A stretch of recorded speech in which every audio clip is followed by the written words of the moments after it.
Hello guys guys thorn of steel का season 2 अभी release नहीं हुआ है और मेरी ये वीडियो नॉवेल बेस्ड है। तो लास्ट एपिसोड में हमने देखा था हान्यू और हाउशेन के बीच एक ब्लड कॉन्ट्रैक्ट साइन हो गया था एंड हान्यू के ग्रैंडफादर हान क्विन ने हाउशेन को ट्रेजर हॉल में जाकर अपने लिए एक स्वॉर्ड और एक शील्ड चूज करने के लिए कहा था। अब आगे हान क्विन वहां से चले जाते हैं।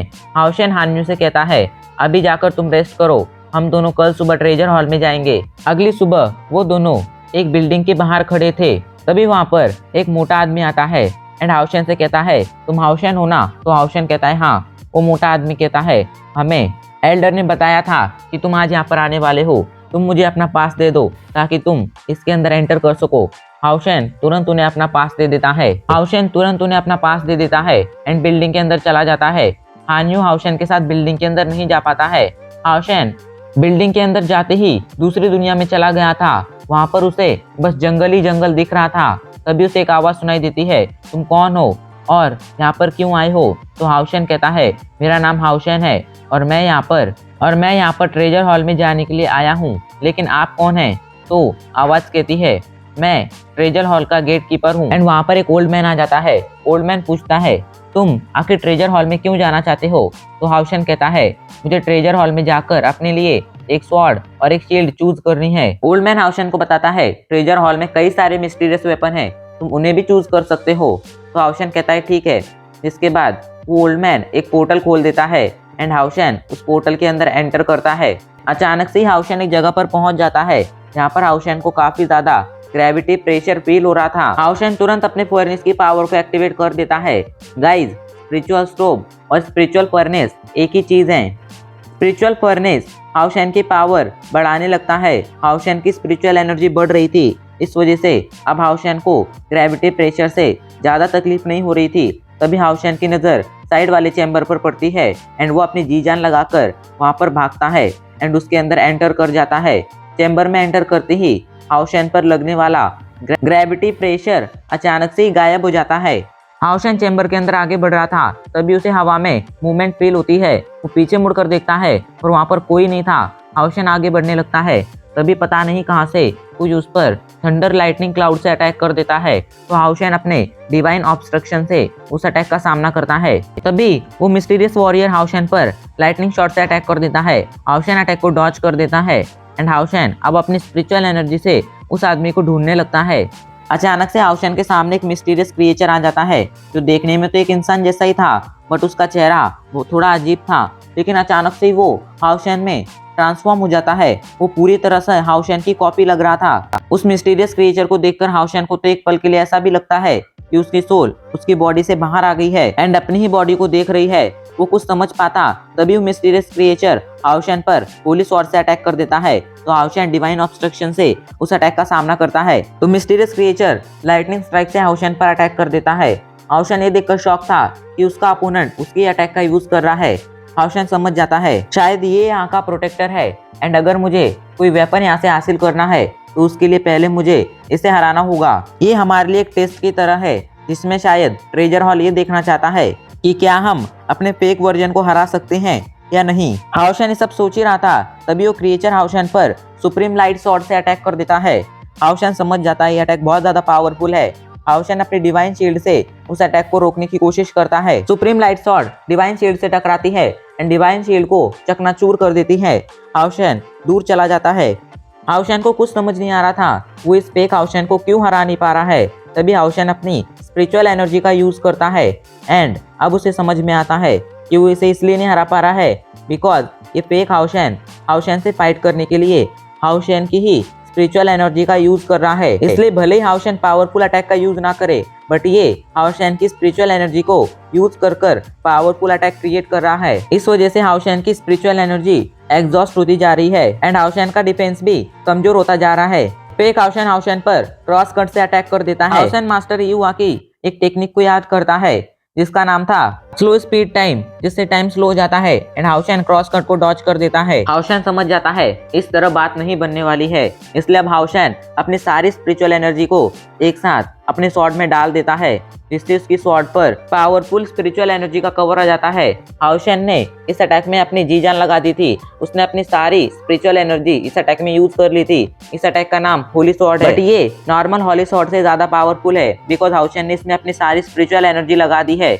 इधर उस फेक हाउशन को स्पिरिचुअल एनर्जी नहीं मिलती है, बट उसने भी हाउशन की स्पिरिचुअल एनर्जी लेकर उसे स्टोर कर रखा था। फेक हाउशन उस स्टोर्ड स्पिरिचुअल एनर्जी का यूज कर 16 स्ट्राइक अटैक रेडी करता है एंड उसे होली स्वॉर्ड की तरफ शूट कर देता है। दोनों अटैक आपस में टकराते हैं, जोरदार धमाका होता है एंड हाउशन फेक हाउशन को हरा देता है। हाउशन अब वहां से आगे बढ़ने वाला था, तभी अचानक से वो फेक हाउशन एक पावरफुल स्वॉर्ड में बदल जाता है। हाउशन उस स्वॉर्ड को देखता है एंड वो समझ जाता है स्वॉर्ड काफी ज्यादा पावरफुल है। एंड अब उसे एक और बात पता चल गई थी कि ट्रेजर हॉल में ट्रेजर खुद को सौंपने से पहले अपने ओनर का टेस्ट लेते हैं। हाउशन स्वॉर्ड को पकड़ने जाता है, बट स्वॉर्ड उस पर अटैक कर देती है।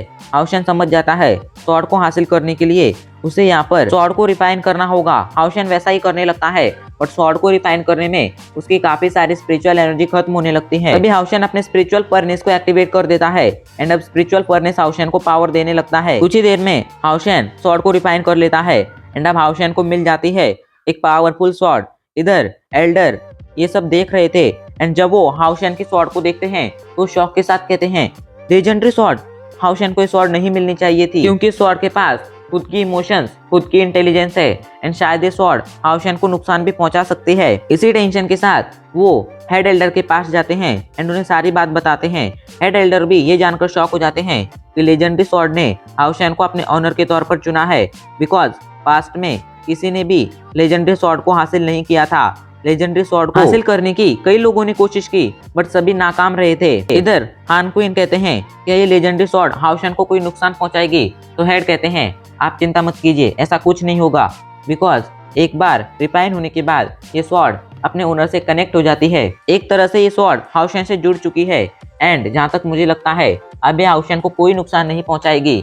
बट ये एक वेपन है एंड इसके पास खुद की इंटेलिजेंस भी है, इसलिए मैं 100% गारंटी के साथ तो ये नहीं कह सकता हूँ कि हाउशन को कोई नुकसान नहीं पहुंचाएगी, बट हाँ मैं 95% गारंटी दे सकता हूँ कि हाउशन के साथ कुछ भी गलत नहीं करेगी। अब हानक्वीन एल्डर को हाउशन के मैजिकल बीस्ट के बारे में बताते हैं एंड उसके बारे में जानकर भी वो काफी ज्यादा शॉक हो जाते हैं बिकॉज उन्होंने आज तक ऐसा कोई भी मैजिकल बीस्ट नहीं देखा था जिसके पास 2 या 3 सिर हो। तभी उनकी नजर ट्रेजर हॉल में पड़ती है, वहाँ पर लेजेंडरी स्वॉर्ड के अंदर से काफी सारी लाइट निकल रही थी। हेड एल्डर ये देखकर शॉक हो जाते हैं एंड कहते हैं ये कैसे हो सकता है, लेजेंडरी स्वॉर्ड अपना कंट्रोल खुद ही हाउशन को कैसे दे रही है। मेरे हिसाब से तो उसे हाउशन को अपना ओनर मानने से पहले हाउशन से फाइट करनी चाहिए थी। लेजेंडरी स्वॉर्ड के अंदर से काफी सारी लाइट निकल रही थी, हाउशन के अंदर से भी लाइट निकल रही थी, बट हेड एल्डर ये समझ नहीं पाते हैं। उन्हें लगता है कि वो लाइट लेजेंडरी स्वॉर्ड से ही निकल रही है, बट हानक्वीन ने समझ जाते हैं एंड उन्हें ये भी पता था हाउशन सन ऑफ लाइट है,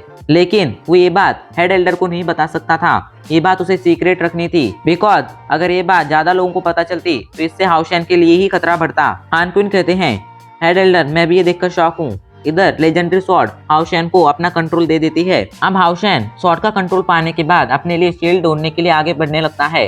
काफी ढूंढने के बाद उसे कई सारी शील्ड देखने मिलती हैं, बट एक भी उनमें हाउशन को पसंद नहीं आती है। हाउशन आगे बढ़ता रहता है, तभी उसकी नजर एक टूटी हुई शील्ड पर पड़ती है। गाइस ये शील्ड टूटी हुई है एंड हमें इसका नाम पता नहीं है, इसलिए हम इसे ब्रोकन शील्ड कहेंगे।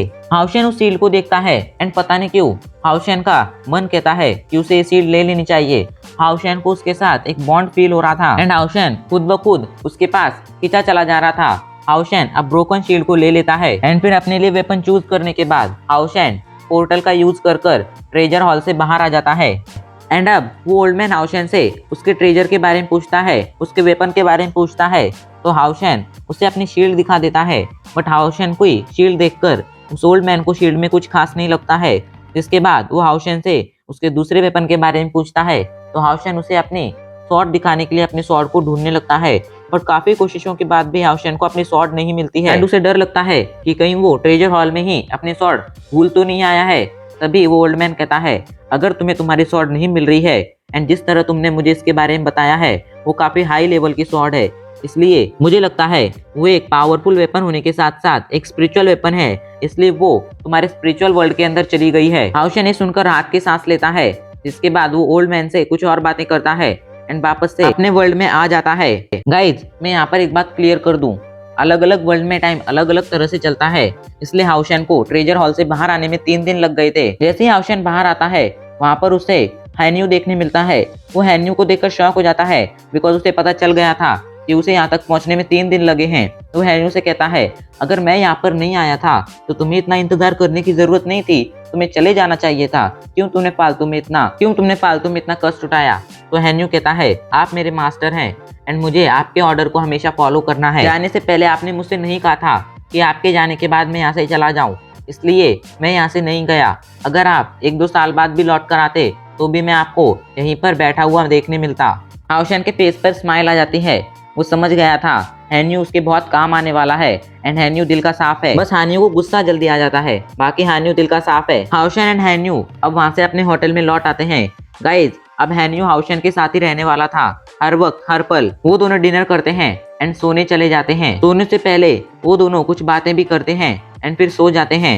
अगली सुबह हाउशन उठकर बैठा ही था, तभी दरवाजे पर खटखट होती है। हाउशन जाकर दरवाजा खोलता है। अचानक से बहुत तेजी से मास्टर युवा अंदर आते हैं। वो बहुत ज्यादा खुश थे। वो कहते हैं, हाउशन तुमने तो कमाल कर दिया, एंड वो जल्दी से हाउशन को हक कर लेते हैं। हाउशन मास्टर से खुशी का कारण पूछता है तो मास्टर हाउशन को बताते हैं, हाउशन मैंने ब्रेक थ्रू कर लिया है। कल तुमसे कॉन्ट्रैक्ट साइन करने के बाद मैं कल्टीवेशन करने बैठा एंड आज मैंने ब्रेक थ्रू कर लिया है।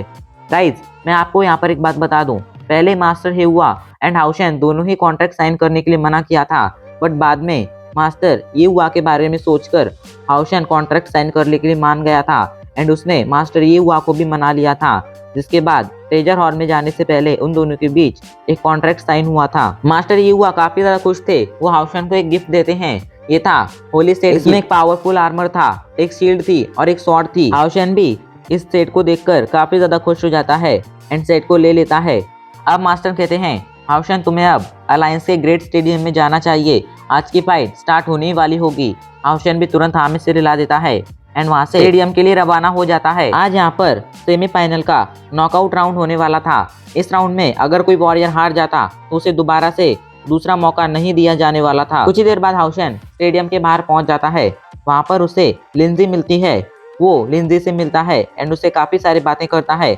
इसके बाद वो लिंजी से पूछता है, लिंजी से हाउशन शायर के बारे में पूछता है तो लिंजी उसे छेड़ते हुए कहती है, आज हमारे हाउशन को शायर की बड़ी याद आ रही है।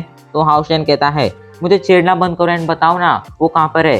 तो लिंजी कहती है, ठीक है मैं बताती हूँ, एंड उसके कान के पास जाकर कहती है, वो ना मैं नहीं बताऊंगी। एंड ये कहकर उस स्टेडियम के अंदर भाग जाती है।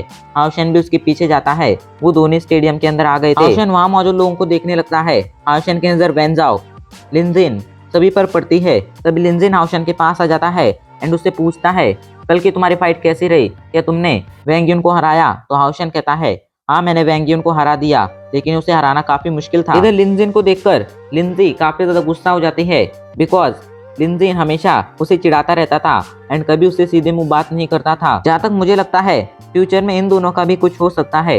लिंजिन कहता है, हाउशन तुम जब टॉप 3 में पहुंच जाओगे तब तुम अपने ग्रुप के लिए मुझे चूज करना। हाउशन हाँ बोलने ही वाला था, तभी लिंजी उसे पकड़कर खींच लेती है एंड उससे कहती है, हाउशन तुम इसे चूज नहीं कर सकते हो, क्योंकि अगर तुम इसे चूज करोगे तो तुम शायर को चूज नहीं कर पाओगे। अब हाउशन के सामने बड़ी प्रॉब्लम आ गई थी। अगर वो इस फाइट के लिए शायर को चूज करता तो वो लिंजिन को चूज नहीं कर पाता, बट अगर वो लिंजिन को चूज करता तो वो शायर को चूज नहीं कर पाता, एंड अगर वो इन दोनों को चूज करता तो वो लिंजी को नहीं चूज कर पाता। एक तरफ हाउशन की लवर थी तो दूसरी तरफ था उसका फ्रेंड एंड तीसरी तरफ थी उसकी सिस्टर। अब देखते हैं हाउशन किसे चुनेगा। एंड अब इसी के साथ हमारा एपिसोड यहीं पर खत्म हो जाता है।